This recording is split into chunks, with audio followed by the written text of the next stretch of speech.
Hey, it's Camo with the Nashville Access Facebook show presented by Solis North Gulch Apartments. Thanks for tuning in today, wherever you are in the world.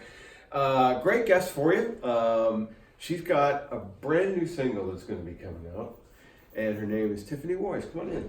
We got to meet you here. Hi. Hi. Good to see you. Good to see you. Thanks for coming on the show today. Thanks for having me. Come have a seat. Get by the guitar players that somebody left laying around.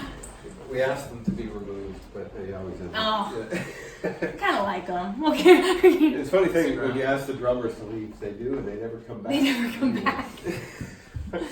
Thanks for being on the show today. Thanks for having me. Where are you from? I'm from Sacramento, You're California. a California girl. There's Northern.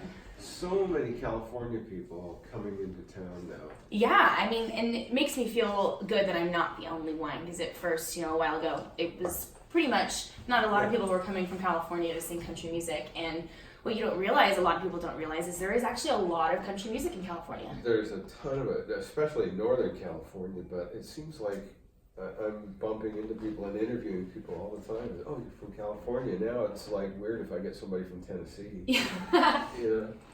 Those are the unicorns. Yeah, the Nashville unicorns. They're very hard to spot.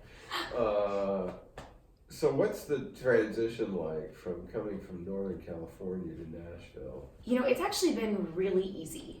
So for me, Northern California has a lot of, this feels very familiar to Northern California. Really? Maybe not Southern California, which I always never spent a ton of time in Southern California growing up. It was mainly in Northern, and the transition was really easy. And I had been back and forth to Nashville for about the last 5 to 6 years, so I got to know the city and the town and the people really well before making the full transition of moving, which made the transition even easier for me. And I love it. It's home for me now. It's funny, everybody says there are like two Californias. There's LA and that whole area, but even further south and then up north, it's totally different. They really could be two different states. Yeah. And I think they've been talking about it. I don't know if it'll ever happen, but they definitely could. Yeah, because so much of it is rural. Yeah. You only ever hear about, San Francisco, LA. When I moved here, a lot of people, when you say you're from California, they just go, "Oh, Los Angeles, the beach." I'm like, not even close. I'm very far from that. Very far. Yeah, your closest beach would be like Hawaii, I think, from there. Yeah, which isn't too bad of a flight. I recently went to Hawaii, and it was a 12-hour flight from here. Yeah. And it was nice in California because it's only a 5-hour flight. Yeah. Very big difference now. I'll just go to Florida. Yeah, big difference. Our last guest was Hawaiian, so she said. Really? Yeah, she did the LA thing for a few years and is now here. So she just flew back from Hawaii, so she's really jet lagged. Wow, my mom grew up in Hawaii, so we spent a lot of time there. It's funny because you never hear anybody say, "I made the drive from Hawaii." And if someone did, and someone believed them. Yeah, that's right. Yeah, we could afford the flight, so we just drove. That's one of those new cars. Yeah. So tell us about your music. My music is pretty big, dynamic. I take a lot of inspiration from Celine Dion. Again, our last guest was really Celine Dion. She's my ultimate inspiration for all things in music, and I was raised listening to her, and I was in awe of her just by the age of 4, 5, and it captivated me. And so from then on, I just knew I wanted to be a vocalist and I wanted to sing.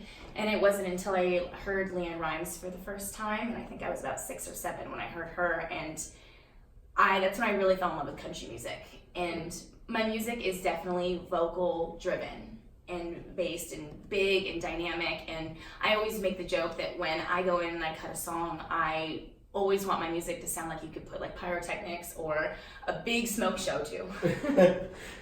Celine Dion, did you see her carpool karaoke? Yeah, with James Corden. Yeah. And how many shoes she had? I know. Woman after my own heart. Is that something that you kind of put in the back of your head for the future, is doing that kind of a show? That kind of a show. Vegas residency too and all that kind of stuff?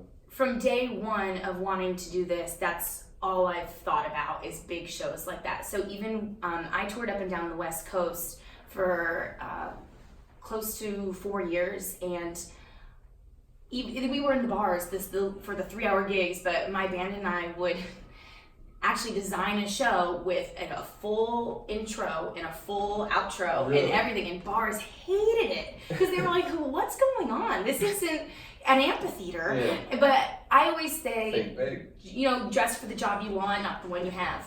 And for me, it was just practice put into what I eventually want to do. Nice. Have you learned to do the chest? Yeah. I mean, I don't do that, but I did learn something really, really cool from Celine. I think she was on Ellen one year, and she said if you're a singer and you don't have water with you or something, and you're getting a dry throat, bite your tongue really hard, and you'll naturally start to salivate, and then it helps, and it works. She's funny because she's from Canada. I'm from Canada originally. Oh, are you? And so she was big in Canada before she became this international. She actually, I think her big break was performing on Eurovision in the Eurovision Song Contest in Europe. Wow. She got her big break from that. I think she sang for France. And she's just, I mean, yeah, she's in her own league. Yeah, and for an artist to have that kind of as a goal, that's pretty cool. Yeah. It's always what I've envisioned myself doing, except just in this genre, because this is where I found home. Do you think that country is ready for that kind of an artist? I kind of think we already have one. Carrie Underwood is pretty dang close. Yeah, that's true. And she's a big inspiration for me too, just because she really does just get up there and just let it all out, and with really big, just like songs and vocals where people are stopped and moved, and that's kind of what I want to do for people, and the inspiration I want to be for somebody is maybe not necessarily the good old, drinking type songs, but if that's not who you are, then it's never been. I will say that I've always really remained really true to what music I really like, and that's probably why a lot of the bars, when I toured for so long, weren't really so happy with my music, because it wasn't the typical stuff that you wanted to hear in a bar, I guess. But that's cool. I mean, kind of the way I think is when the whole world zigs, zag. Yeah. Go the other way. Absolutely, and I've always thought coming to town, not only be yourself, because I think that's kind of like a given, but find your own lane and make sure that you're not trying to replicate somebody else's work or what somebody else is already doing, because that person's already taken. Yeah. And it used to drive me crazy when people would say, like with first it was Steve Forbert, who you probably don't remember, but then Bruce Springsteen was like, he's the new Dylan. Mm-hmm. And artists, he's a new George Strait, she's a new Carrie Underwood. Well, we already have those. We already have those. We don't need a new one. We don't. The old one's working perfectly well, thank you very much. It's not broke, don't fix it. Yeah. But you find that you can create your own thing in music and be able to survive with it. Yeah. I think survival is kind of the key, because you can do something that nobody else is doing, but there's also the nobody cares factor. Absolutely. And that's where I kind of feel like I found my niche here in town of what I want my sound to be, and what I've really grown into the artist that I am. And it took me a really long time, but I think it's supposed to. I think you have to find yourself. And if I had moved to town, say those 6 years ago, I don't think I would have been ready to be able to really showcase who I am as an artist. I think I had to take that time and take those steps to really figure that out. Do you come from like a theater background or anything? I did a lot of that kind of stuff growing up. Yeah.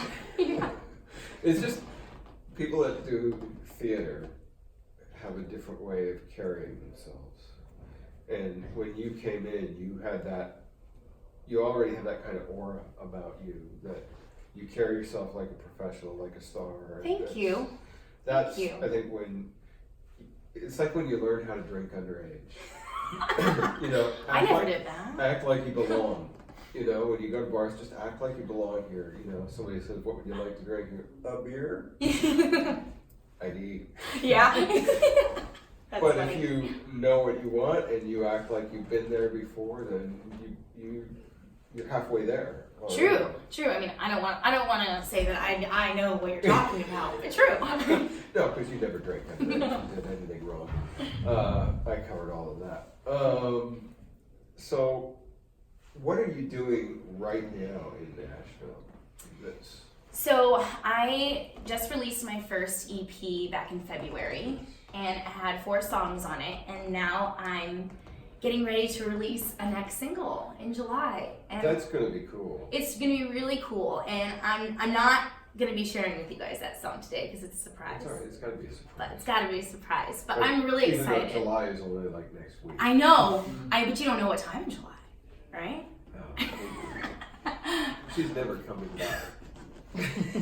But I'm just really excited. I was so excited to put out this EP back in February, and because it's been a work in process for about 6 years. Yeah. Literally from the moment that I started cutting songs and then throwing them out, re-cutting songs, and that whole process, it really did take me about 5 to 6 years. So I was so anxious to finally put it out and say, hey, this is who I am, because I've been waiting for a really long time to introduce myself.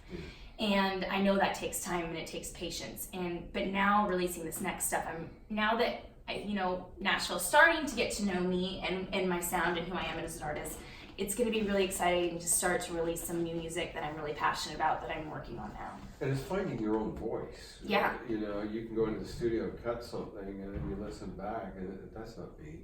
Oh, yeah. There were songs that I cut years ago that I will listen back that never made it to the EP, and I'm like, I couldn't imagine singing that now, or, and I think that's natural. We all grow, but then I know that the stuff that I have out now, it's something that I can look back on and play for years to come because I'm really, really happy with it. And I can confidently say that it's me.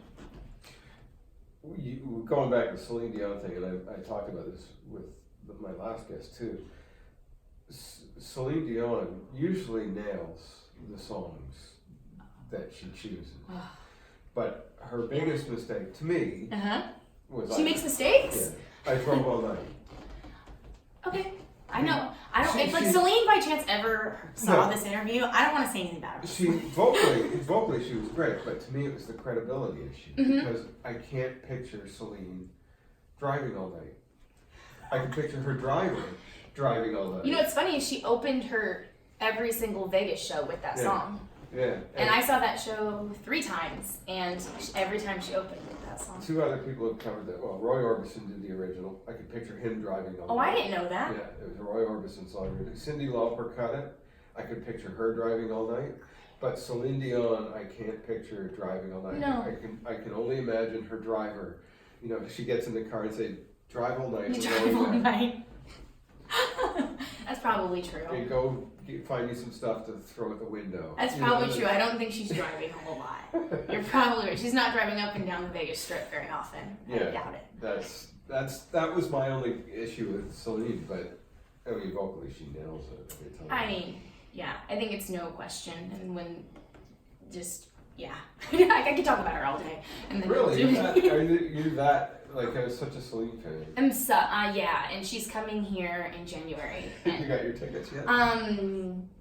Not yet, but I'm going to. And what if somebody called and said, Celine's in town, would you open for her?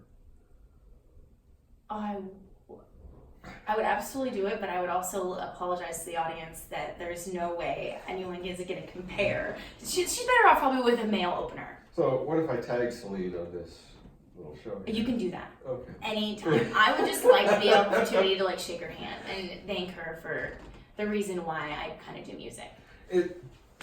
It's funny, I never thought of that with artists. When you're not an artist, you're just a goofball. And you think you're really into an artist. But to really be into an artist enough that's the reason you do what you do. Yeah. That's pretty cool. And I think it would be just such an amazing honor one day for me to look back and some young girl says I'm the reason why she does what she does. I don't think there is any other greater gift or honor. Which is a bigger deal? Somebody saying that, or the entire audience singing your songs back to you? Oh, I don't know if that's I think there are two different things which both hold a lot of weight but I think one of them is more of a selfish thing. Yeah. And hearing your song back in the audience is more like a little bit more of a selfish thing, which is an amazing feeling because you know all this work that you've done is paid off. Because at the end of the day, I do want to affect tons of people, but if I still have done my job if I can have at least affected one. And if it's just one person that wants to do what I want to do, because at the end of the day, I'm still just a girl that's following a dream, and that's how it always starts for everybody. And you got to encourage everybody to follow their dream. So the pinnacle for you would really be you're doing like a residency in Vegas and sitting with somebody, me probably, because I don't really have much to do other than this, saying, I would love to do what Tiffany does in Vegas. That's the reason I got into music. Yeah, absolutely. And I have dreams of going on, world tours and doing those kinds of things. It's visualization. You see it, you'll do it. I hope that's how it works out. I've been visualizing it for a while. I'm seeing a song. We're close. I'm seeing a song right now. You want to do it?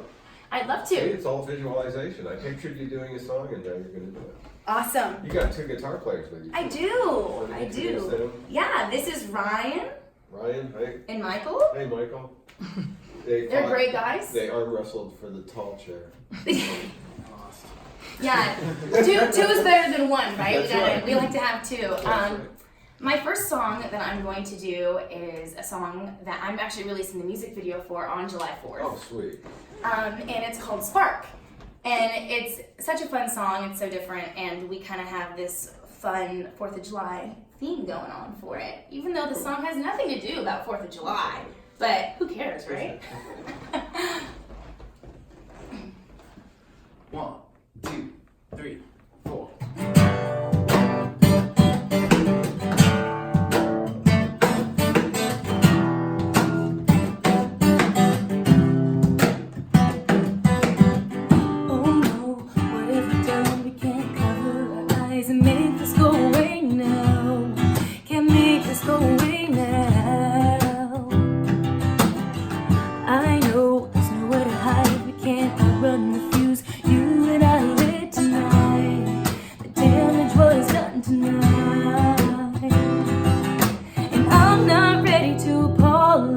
You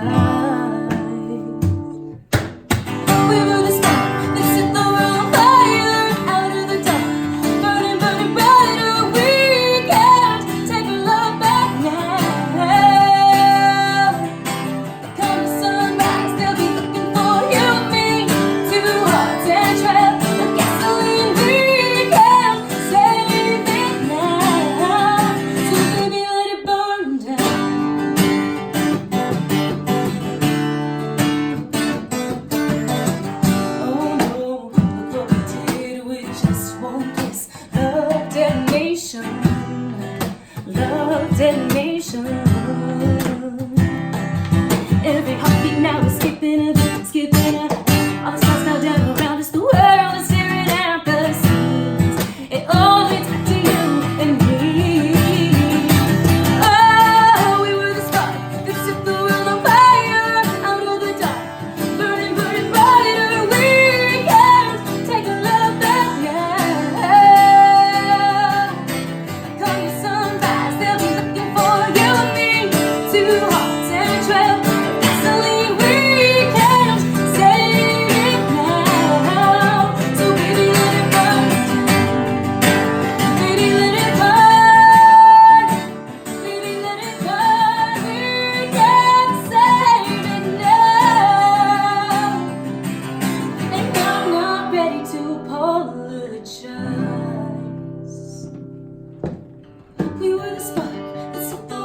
watching it.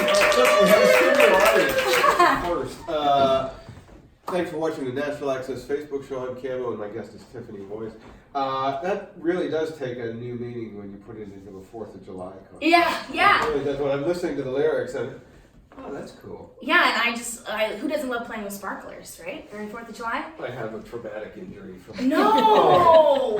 Do you really? I have issues. California has too many traumatic injuries from sparklers. I have so many issues. Grapes. I have an issue with grapes. Grapes? Yeah. So does that mean wine? No, as a finished product for something else, I'm fine with it. Oh, okay. But the actual grape itself. They creep me out. So you wouldn't want to step on them to me? No, oh God, that would be just hideous. I'm glad that's not how they make them anymore. Because I just think about it. Feet. See, and that's a word. I have an issue with that word. Feet? Yeah. See? Feet, grapes, sparklers. I'm learning a lot about you. I have lots of issues. What kind of issues do you have? What are things that freak you out? Okay, so biggest pet peeves. Now, I don't know if anyone's going to be upset about this, but we all have our own, right? Right. Chewing with your mouth open. Oh, yeah. When it's really quiet in a movie theater and people are wrestling around and their popcorn and they're sipping on their drinks. Yeah. And when you're walking anywhere and someone walks way too close up onto you, like a personal little bubble. Oh yeah. I like people, but sense of. I might as well be giving you a space. piggyback, right? Yeah. Chewing gum. Chewing gum. Okay, so that goes along with the chewing with your mouth open. And I feel so bad, but it bugs me so much that I will call people out about it. Yeah. Even if I don't really know them too well and I know I have to fix that. I know that's not appropriate and nice. So but I have no problem doing it with my sister, my mom, my dad. I'm like, hey, because they all got the gene of chewing with their mouth open, especially gum. Yeah. And I'm like, no, I'll never offer them gum if I'm with them. Yeah, I think gum should be just outlawed. You know what's funny is I'm a big Disney freak, big Disney freak. Cool. And Disneyland, fun fact if you didn't know, they don't sell gum there at all at any of the Disney parks. They don't want to be scraping it up all sticking it. Right. Yeah. That's horrible. And those poor people that are dressed all. I never understood why the janitor staffs are all in white. Yeah. Doesn't make sense. But it's so horrible. You go to sit down like in a restaurant, you pull up the chair and you reach under it, and it's like, ugh. Yeah. But I'm not gonna lie, I have stuck my gum under a table before. We should have like our own little world where people that do annoying things are outlawed. We should. I mean, you can make friends that way and enemies. It depends on how you want to look at it. Did I go too far with that? No. We all have things that we're annoyed with, and I know I do things that annoy people. Yeah. So. I don't think so. No, I do. I do.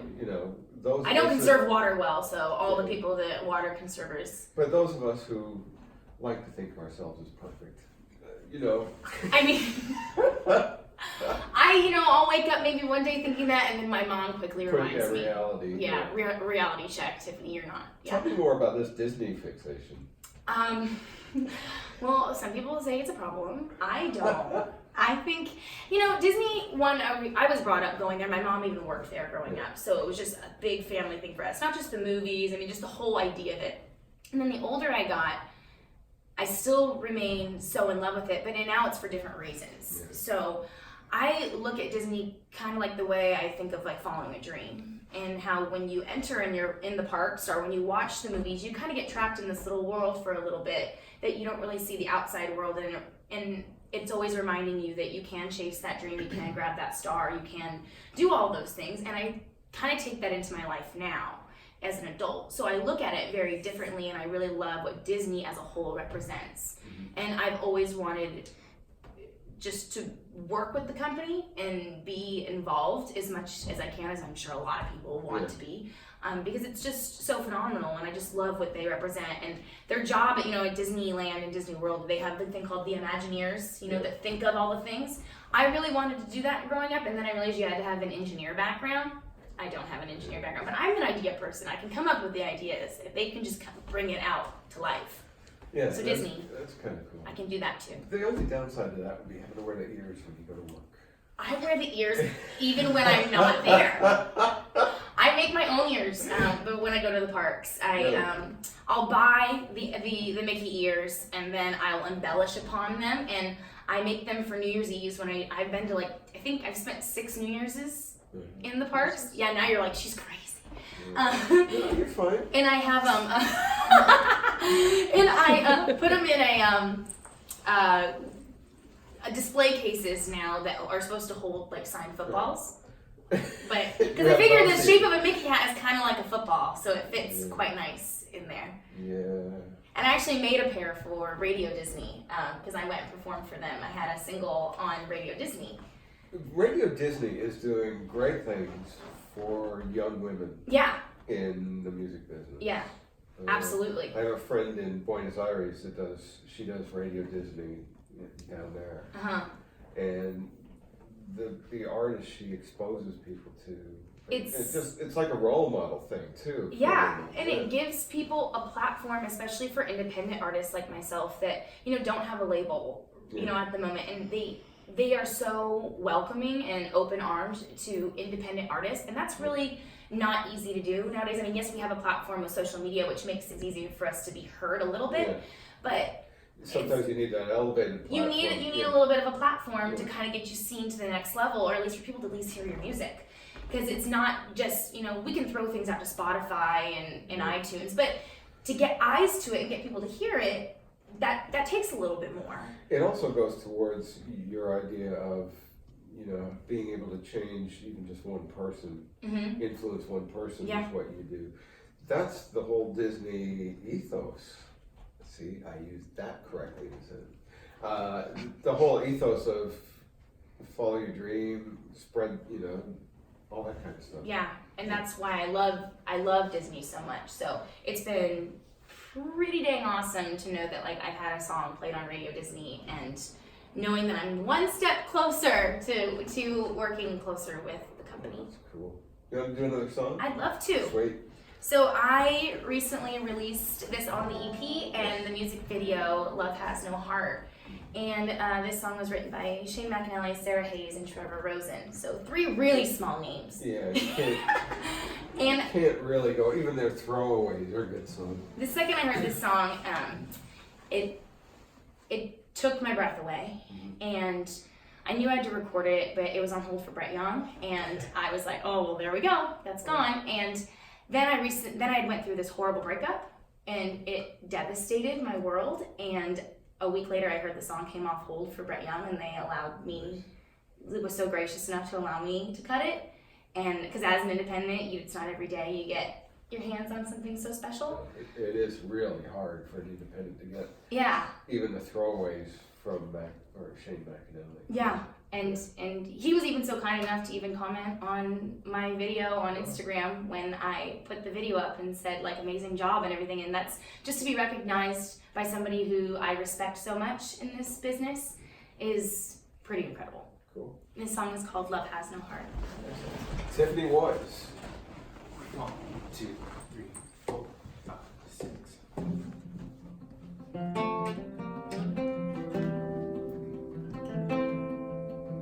Like I had nothing better to do with my time than be here alone, looking at the phone, going over every word you said, just like a broken record playing the same sad song that I can't turn off.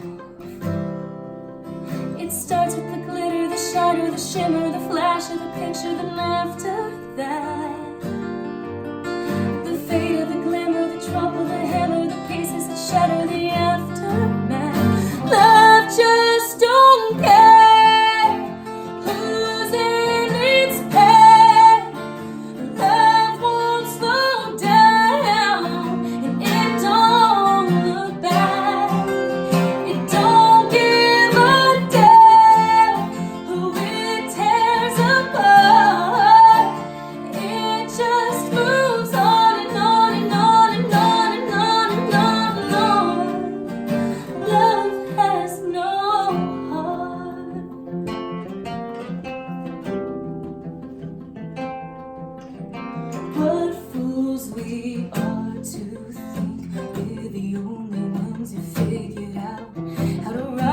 but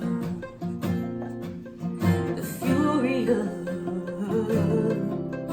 the heat of the moment, the coming and going, and never quite knowing if it's all done. The giving, the taking, the building, the breaking, and just when you're thinking you found the one, love just don't care who's in its path. Love won't slow down, and it don't look back. It don't give a damn who it tears apart. It just moves on and on and on and on and on and on and on. Love has no heart.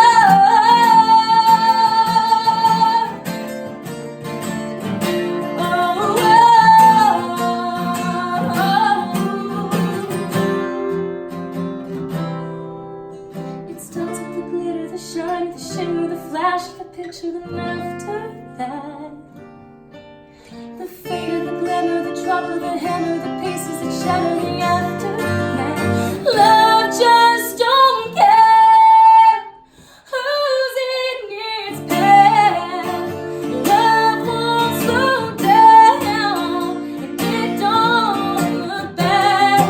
It don't give a damn who it tears apart.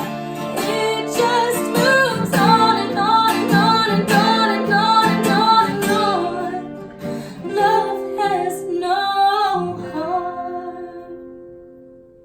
Wow. Very nice. You Thank were you. trembling. That song means a lot to me, I so It's not just a throwaway, but not a throwaway. No, it landed in my lap for a reason. yeah, that's cool. And that's on the EP that came out in February. Cool. And Yeah. people can get that now. Yeah, on Spotify and iTunes. And the new single, Spark. Well, it's not a single, but it's Yeah, the but we have a video. really, really fun music video coming out 4th of July. And I had such a blast shooting it. We did a lot of it in Hendersonville. Oh, nice. And we went to Hee Haw Fireworks. Have you ever been to Hee Haw No. Fireworks? Nicest people there. So thank you guys for allowing us to shoot there. They were so sweet. And it was like 90 something degrees that day. It was pretty bad. And I decided to wear jeans and a denim jacket like an absolute fool. And I was sweating completely. But it was a ton of fun. And the music video turned out great. So Excellent. I can't wait to see it. thank you so much for having me. Question for you. I might have an answer. When you're big, when you're a star, and you're playing a stadium, Mm-hmm. who's going to open for you? Who's going to open for me? Yep. What's crazy is I don't even think that person exists yet.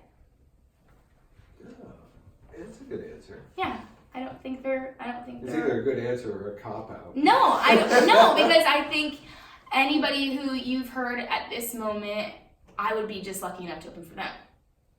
Okay. So I don't think they're there yet. All right. I can tell you who I want to open for. Yeah, but everybody. So Spark video comes out on July 4th. You've got EP and you've got new music coming out in July, but you're selfish enough that you're not going to share the Yeah. date yet. You'll know soon. If you just keep checking all my socials, Tiffany Woys, you'll find out. Excellent. Thank you for being on the show. Thank you so much for having It was me. great. Thank come you. back again. I really appreciate it.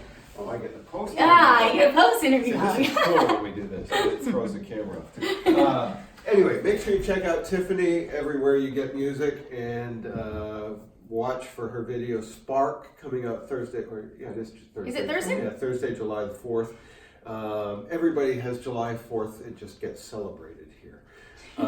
Thanks for watching the Nashville Access Facebook show with Camo. Catch me Saturdays from 3 to 7 on Hippie Radio 94.5.